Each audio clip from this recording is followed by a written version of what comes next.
KG paneer ధర ₹1,00,000 ఎలా ఉంటుంది? తులం బంగారం ఇచ్చినా కేజీ పన్నీరు ఇవ్వనంటే ఎలా ఉంటుంది? అవును, మీరు విన్నది నిజమే. కేజీ పన్నీరు ధర అక్షరాల 1,00,000 పలుకుతోంది. ఇంతకీ ఏమా పన్నీరు? ఎందుకంత ధర? వీడియో చాలా ఉపయోగకరంగా ఉంటుంది. తరువాత మర్చిపోతారేమో, కావున ఛానల్ను ఇప్పుడే సబ్స్క్రైబ్ చేసుకుని వీడియో నచ్చితే లైక్ చేయండి. పదండి ఇక సబ్జెక్ట్లోకి వెళ్దాం. ప్రతి ఒక్కరూ ఆవు లేదా గేదె పాలతో తయారు చేసిన పన్నీరు గురించి విని ఉంటారు, లేదా తిని ఉంటారు. అయితే సాధారణంగా మార్కెట్లో కిలో పన్నీరు ధర ₹300 నుండి ₹400 వరకు అమ్ముతుంటారు. సాధారణంగా పన్నీరు ప్రతి ఒక్కరి ఇంట్లో వంటకాల్లో ఎక్కువగా వాడుతుంటారు.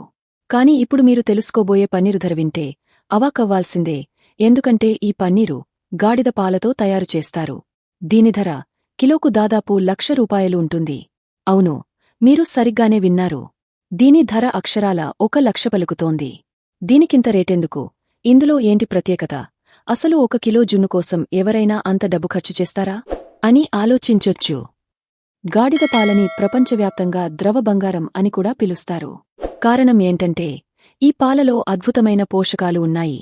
ఇందులో ప్రోటీన్, కాల్షియం, ఒమేగా-3 ఫ్యాట్ ఆమ్లాలు, ముఖ్యంగా శరీర రోగనిరోధక శక్తిని పెంచే లైసోజైమ్ అనే ఎంజైమ్ ఉన్నాయని శాస్త్రవేత్తలు చెబుతున్నారు. ఇది మాత్రమే కాదు, గాడిద పాలలో యాంటీ బాక్టీరియల్ మరియు యాంటీ వైరల్ లక్షణాలు ఉన్నాయని చెబుతారు. అంటే మీరు వ్యాధులతో పోరాడే శక్తిని పొందుతారు.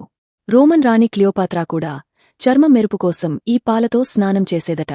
ఒక గాడిద రోజుకు 200 నుండి 300 మిల్లీలీటర్ల పాలు మాత్రమే ఇస్తుంది.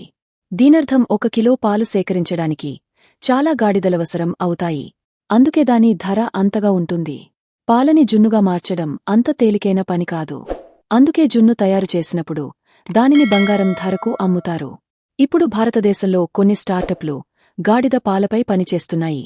గుజరాత్, తమిళనాడు వంటి రాష్ట్రాల్లో దీనిని సాగుచేస్తున్నారు. ఒక స్టార్టప్ గాడిద పాలతో చాక్లెట్ అలాగే సబ్బును కూడా తయారు చేసింది. ఇప్పుడు ఈ లిస్టులో పన్నీరు కూడా చేరింది. కాని ప్రజలు అంత ఖరీదైన జున్ను కొంటున్నారనే ప్రశ్న తలెత్తుతుంది. దీనికి సమాధానం అవుననే వినిపిస్తుంది.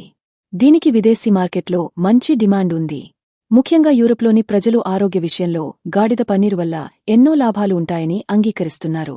2012లో సెర్బియా టెన్నిస్ స్టార్ నోవాక్ జొకోవిచ్ ఈ జున్ను వాడినట్లు నివేదికలు వచ్చాయి. ఆ తర్వాత ఈ జున్ను ప్రపంచవ్యాప్తంగా చర్చనీయాంశమైంది. అయితే నోవాక్ జొకోవిచ్ ఈ వార్తలను ఖండించారు. తాజా సమాచారం కోసం లైక్ చేయండి. ఛానల్ను సబ్స్క్రైబ్ చేయండి.